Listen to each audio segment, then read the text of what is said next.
اعوذ باللہ من الشیطان الرجیم بسم اللہ الرحمن الرحیم ان تستفتحوا فقد جاءکم الفتح وَإِن تَنْتَهُوا فَهُوَ خَيْرٌ لَكُمْ وَإِن تَعُودُوا نَعُدْ وَلَنْ تُغْنِيَ عَنْكُمْ فِئَتُكُمْ شَيْئًا وَلَوْ كَثُرَتْ وَأَنَّ اللَّهَ مَعَ الْمُؤْمِنِينَ۔ اگر تم فیصلہ چاہتے ہو تو یقیناً فیصلہ تمہارے پاس آ چکا، اور اگر تم باز آ جاؤ تو یہی تمہارے لیے بہتر ہے، اور اگر تم دوبارہ کرو گے تو ہم بھی دوبارہ ایسا ہی کریں گے، اور تمہارا گروہ تمہارے ہرگز کسی کام نہ آئے گا اگرچہ وہ بہت زیادہ ہو، اور یقیناً اللہ تعالیٰ ایمان والوں کے ساتھ ہے۔ سورۃ الانفال آیا 19۔ ان تستفتحوا، اگر تم فیصلہ چاہتے ہو، یعنی اللہ تعالیٰ سے مطالبہ کرتے ہو کہ ظلم و زیادتی کرنے والوں پر اپنا عذاب نازل کر دے۔ امام حاکم رحمۃ اللہ علیہ نے سعید بن المسیب رضی اللہ تعالیٰ عنہ کے ذریعے سے روایت کیا ہے کہ ابی بن حلف احد کے روز رسول اللہ صلی اللہ علیہ وسلم کی طرف آیا، اس کا راستہ چھوڑ دیا۔ اس کے سامنے سے مصعب بن عمیر رضی اللہ تعالیٰ عنہ آئے، اور رسول اللہ صلی اللہ علیہ وسلم نے ابی بن حلف کی ہنسی اور اس کے خود اور زرہ کے درمیان سے دیکھی۔ آپ نے اس میں اپنا نیزہ مارا، وہ گھوڑے سے گر پڑا، اور آپ کے نیزہ مارنے سے خون وغیرہ نہیں بہا، البتہ ان کی زرہ کی لڑیوں میں سے ایک لڑی کٹ گئی۔ اس کے ساتھی دوڑ کر اس کے پاس آئے، وہ بیل کی چنگاڑ رہا تھا، تو اس کے ساتھیوں نے کہا، ایسی کون سی بات پیش آ گئی، یہ تو معمولی سی خراش ہے۔ تو اس نے ان سے رسول اللہ صلی اللہ علیہ وسلم کا یہ فرمان بیان کیا کہ ابی کو قتل کروں گا۔ اس کے بعد وہ کہنے لگا، قسم ہے اس ذات کی جس کے قبضہ قدرت میں میری جان ہے، جس قدر مجھ کو چوٹ آئی ہے، اگر اس قدر ذل مجاز والوں کو آتی تو سب مر جاتے۔ غرض کہا کہ بی مکہ جانے سے بھی پہلے ہی اپنے انجام کو پہنچ گیا اور مر گیا۔ اس پر اللہ تعالیٰ نے آیت نازل فرمائی کہ رسول اللہ صلی اللہ علیہ وسلم نے بیر کے دن تیر کمان منگوائی اور تیر مارا، تیر گھستا چلا گیا، ابی الحقیق کو مار ڈالا اور بستر پر تھا، تب اللہ تعالیٰ نے یہ آیت اتاری۔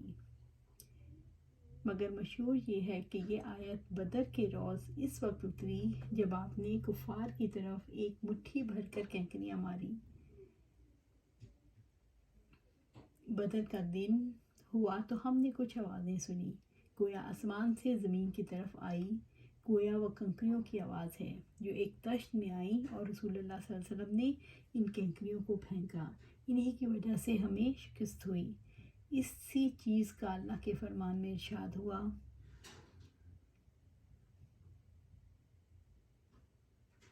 اگر تم عذاب کا فیصلہ چاہتے ہو تو بدر کے دن تمہیں عذاب دیا تھا، مکہ میں انہوں نے فیصلہ چاہا تھا۔ رب العزت نے فرمایا، اذ قالوا اللہم ان کان ھذا ھو الحق من عندک فامطر علینا حجارۃ من السماء او ائتنا بعذاب علیم۔ اور جب انہوں نے کہا، اے اللہ اگر یہ واقعی تیری جانب سے حق ہے تو ہم پر آسمان سے پتھروں کی بارش برسایا یا کوئی دردناک عذاب ہم پر لیا۔ سورۃ الانفال آیا 32۔ فَقَدْ جَاءَكُمُ الْفَتْحُ، تو یقیناً فیصلہ تمہارے پاس آ چکا، یعنی اللہ تعالیٰ نے تم پر ایسا عذاب نازل کر دیا ہے جو تمہارے لیے سزا ہے، اور اللہ تعالیٰ سے ڈرنے والوں کے لیے عبرت ہے۔ مشرکین چاہتے تھے کہ مسلمانوں اور مشرکوں میں سے جو فریق حق پر ہے اللہ تعالیٰ جنگ میں اس کو کامیاب کر دے، اور جو گمراہ ہو اور صلہ رحمی کے خلاف موقف اختیار کر رہا ہو، جنگ اس کے خلاف فیصلہ کن ہو جائے۔ وَإِن تَنْتَهُوا فَهُوَ خَيْرٌ لَكُمْ، اور اگر تم باز آ جاؤ تو یہی تمہارے لیے بہتر ہے۔ اگر تم فیصلہ طلب نہ کرو، باز آ جاؤ، اگر تم کفر اور رسول صلی اللہ علیہ وآلہ وسلم کی عداوت سے باز آ جاؤ، فَهُوَ خَيْرٌ لَكُمْ، تو یہی تمہارے لیے بہتر ہے، تمہارے لیے اس اعتبار سے بہتر ہے کہ اللہ تعالیٰ کے عذاب سے بچ جاؤ، کیونکہ بعض اوقات اللہ تعالیٰ مہلت دیتا ہے اور فوراً سزا نہیں دیتا۔ وَإِن تَعُودُوا، اور اگر تم دوبارہ کرو گے، یعنی اگر جنگ اور کفر کو دہراؤ گے، نعود، تو ہم بھی دوبارہ ایسا ہی کریں گے، ہم تم پر اپنے رسول اور مومنوں کو مسلط کر دیں گے تاکہ ہم ان کے ہاتھوں تمہیں ذلت اور شکست کا مزہ چکھائیں۔ اگر تم دوبارہ کرو گے تو ہم بھی قتل کریں گے اور قیدی بنائیں گے۔ وَلَن تُغْنِيَ عَنْكُمْ فِئَتُكُمْ شَيْئًا وَلَا، کا صورت، اور تمہارا گروہ تمہارے ہرگز کسی کام نہ آئے گا اگرچہ وہ بہت زیادہ ہو۔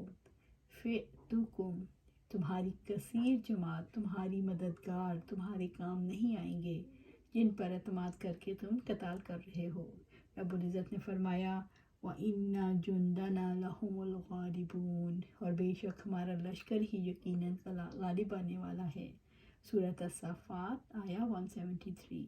رب العالمین نے فرمایا وَمَن يَتَوَلَّ اللَّهَ وَرَسُولَهُ وَالَّذِينَ آمَنُوا فَإِنَّ حِزْبَ اللَّهِ هُمُ الْغَالِبُونَ، اور جو اللہ تعالیٰ کو اور اس کے رسول کو اور ایمان والوں کو دوست بنائے گا تو یقیناً اللہ تعالیٰ کی جماعت ہی غالب آنے والی ہے۔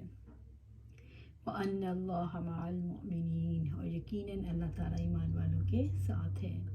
اللہ تعالیٰ ایمان والوں کا ساتھ دیتا ہے، یعنی ان کو فتح اور نصرت سے نوازتا ہے، اور اللہ تعالیٰ جن کے ساتھ ہوتا ہے وہی فتح اور نصرت سے نوازے جاتے ہیں، خواہ وہ کمزور اور تعداد میں کم ہی کیوں نہ ہو۔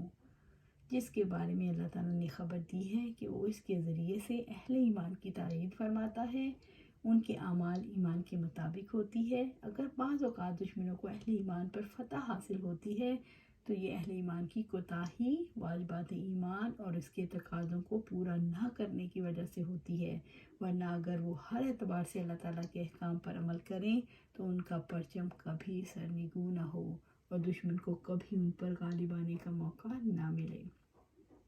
یا ایھا الذین آمنوا اطیعوا اللہ ورسولہ ولا تولوا عنہ وانتم تسمعون، اے لوگو جو ایمان لائے ہو، اللہ تعالیٰ اور اس کے رسول کی اطاعت کرو اور اس سے منہ نہ موڑو جبکہ تم سنتے ہو۔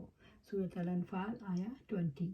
یا ایھا الذین آمنوا، اللہ رب العزت نے اس سے پہلے والی آیت میں مسلمانوں کو یقین دلایا ہے کہ ان کے ساتھ ہے، اس لیے انہیں حکم دیا ہے اے لوگو جنہوں نے اللہ تعالیٰ اور اس کے رسول کی تصدیق کی ہے کہ ایمان کے تقاضوں کو پورا کرو جن سے اللہ تعالیٰ کی معیت نصیب ہوتی ہے۔ اطیعوا اللہ ورسولہ، اللہ تعالیٰ اور اس کے رسول صلی اللہ علیہ وآلہ وسلم کے احکامات کی اطاعت کرو اور جن چیزوں سے وہ روکیں ان سے اجتناب کرو۔ یہ حکم ان لوگوں کو دیا گیا جو ایمان لائے، جنہوں نے اللہ تعالیٰ کی مدد کی، اللہ تعالیٰ کی تدبیر اور معاونت کا یقین کر لیا، اور جنہوں نے یہ مان لیا کہ اللہ تعالیٰ کافروں کی تدبیروں کو برباد کرنے والا ہے۔ وَلَا تَوَلَّوْا عَنْهُ، اللہ رب العزت نے حکم دیا کہ اللہ تعالیٰ اور اس کے رسول کی اطاعت سے منہ نہ موڑو۔ وَأَنْتُمْ تَسْمَعُونَ، جو دلائل تم پر تلاوت کیے جاتے ہیں تم انہیں سنتے ہو اور ان کی تصدیق کرتے ہو اور گونگے بہرے کی طرح نہیں ہو۔ قرآن حکیم ناطق ہے، اس کی اطاعت واجب ہے اور اس کی مخالفت کرنے پر اس کو نصیحت کرتا ہے۔ جب تم قرآن و حکیم سے وصیتیں، نصیحتیں اور احکامات سنتے ہو تو تمہارا اطاعت سے منہ موڑنا بہت ہی برا حال ہے۔ مومن کے سامنے جب حق بات آئے تو اسے کیسے سننا چاہیے؟ مومن پوری توجہ کے ساتھ سنے، مومن سچائی کے وزن کو محسوس کرے، حق بات کا اپنی زبان سے اعتراف کر کے سننے کا حق ادا کرے، یعنی اسے قبول کر لے۔ انسان حق بات سن کر انسنی کیسے کرتا ہے؟ انسان حق بات کو ایسے سنے گویا اس کے پاس سننے کے لیے کان نہیں، ایسا شخص سن کر بھی نہیں سنتا۔ وَلَا تَكُونُوا كَالَّذِينَ قَالُوا سَمِعْنَا وَهُمْ لَا يَسْمَعُونَ، اور تم ان لوگوں کی طرح نہ ہو جاؤ جنہوں نے کہا کہ ہم نے سنا حالانکہ وہ نہیں سنتے۔ سورۃ الانفال آیا 21۔ اللہ رب العزت نے کافروں اور مشرکوں کے راستے پر چلنے سے روکا ہے، جو حق پر مشتمل حق کی طرف بلانے والی آیات کو بہروں کی طرح سنتے ہیں۔ اللہ تعالیٰ کی توحید کی طرف دعوت دینے والی آیات کو دیکھ کر وہ اندھے بن جاتے ہیں۔ وہ کہتے ہیں کہ ہم نے اپنے کانوں سے سنا اور اپنے دل سے نہیں سنتے، اور اس پر تدبر اور تفکر نہیں کرتے۔ اس وجہ سے ان کا سننا گویا ان کی انسنی کرنا ہے۔ سن کر نصیحت حاصل کرنا نفع دیتا ہے، محض آواز میں نفع نہیں۔ جو لوگ ایمان نہیں لاتے ان کے کھلے کانوں سے حق کی آواز ٹکراتی ہے اور وہ سن کر بھی نہیں سنتے۔ ایمان محض دعووں کا نام نہیں، ایمان تو وہ ہے جو دل میں اتر جائے اور اعمال اس کی تصدیق کریں۔ رب العزت نے فرمایا، ارأیت من اتخذ الہہ ہواہ افانت تکون علیہ وکیلا ام تحسب ان اکثرہم یسمعون او یعقلون ان ہم الا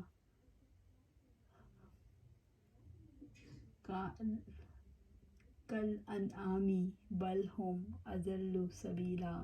کیا آپ نے اس شخص کو دیکھا جس نے اپنی خواہش نفس کو اپنا معبود بنا رکھا ہے؟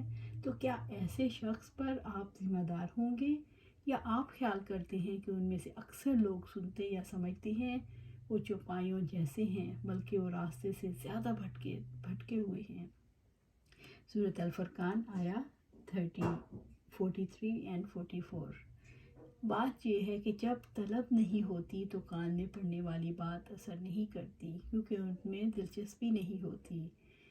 اِنَّ شَرَّ الدَّوَابِ عِندَ اللہِ الصُّمُّ الْبُكْمُ الَّذِينَ لَا يَعْقِلُونَ۔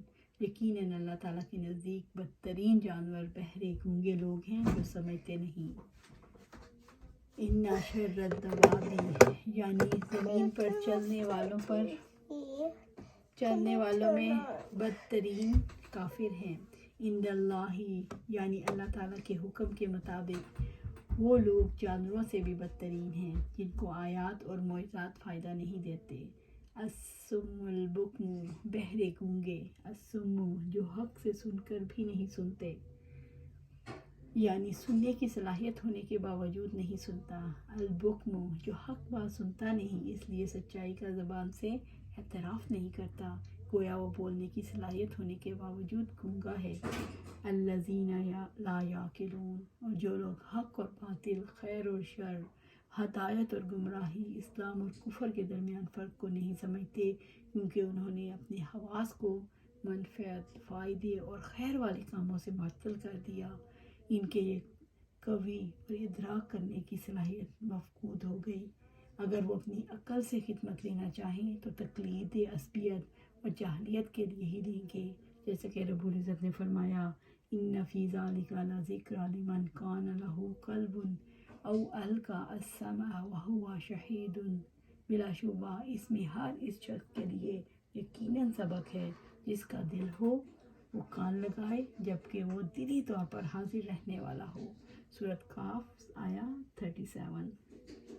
رب العزت نے فرمایا، اولئک کالانعام بل ہم اضل، یہ لوگ جانوروں جیسے ہیں بلکہ ان سے بھی زیادہ گمراہ ہیں۔ سورۃ الاعراف آیا 179۔ آپ صلی اللہ علیہ وسلم نے فرمایا، مثال اس شخص کی جو اپنے رب کو یاد کرتا ہے اور جو اپنے رب کو یاد نہیں کرتا، مردہ اور زندہ کی سی مثال ہے۔ اللہ تعالیٰ نے لوگوں کو عقل اس لیے عطا فرمائی کہ تاکہ وہ اللہ تعالیٰ کی اطاعت کرنے والے کام کریں، نعمتوں کو اس کی فرمانبرداری میں لگائیں۔ انہوں نے بہترین مخلوق بننے کی بجائے بدترین بننے کو ترجیح دی۔ عقل کا تعلق انسان کی کن صلاحیتوں سے ہے؟ انسان جو چیز اپنی کانوں سے سنتا ہے، آنکھوں سے دیکھتا ہے، چکھتا ہے، سونگھتا ہے، اس کا براہ راست اثر اس کے قلب و ذہن پر ہوتا ہے۔ مثال کے طور پر انسان جو سنتا ہے اسے سمجھ آتی ہے، انسان جو بولتا ہے اس کا تعلق بھی انسان کے سمجھنے کی حص سے ہے، اور جو کچھ محسوس کرتا ہے وہی اس کے ذہن میں رہتا ہے۔ اس لحاظ سے گونگے بن جاتے ہیں، یعنی نہ حق بات سنتے ہیں نہ اظہار کرتے ہیں، اور دراصل کچھ نہیں سمجھتے۔ الذین لا یعقلون جو سمجھتے نہیں، عقل سے کام نہ لینے والوں کو بدترین جانور کیوں کہا گیا؟ جانوروں کے چند کام مبہم کلمات ضرور سن لیتے ہیں، زبان سے ایسے کلمات نکالتے ہیں جو مبہم ہوتے ہیں، اس سے وہ اپنی زندگی کے معاملات چلا لیتے ہیں۔ اس کے مقابلے میں جو انسان نہ حق بات سنے، نہ حق کا اعتراف کرے، کچھ نہ سمجھے، اپنی زندگی درست انداز میں گزارنے کے قابل نہ ہو، تو جانوروں سے بھی بہتر ہے۔ تو اللہ تعالیٰ سے دعا ہے کہ ہم اپنے کھلے کانوں سے سنیں اور کانوں سے بات دل میں اتر جائے اور پھر اس میں عمل کریں۔ آمین یا رب العالمین۔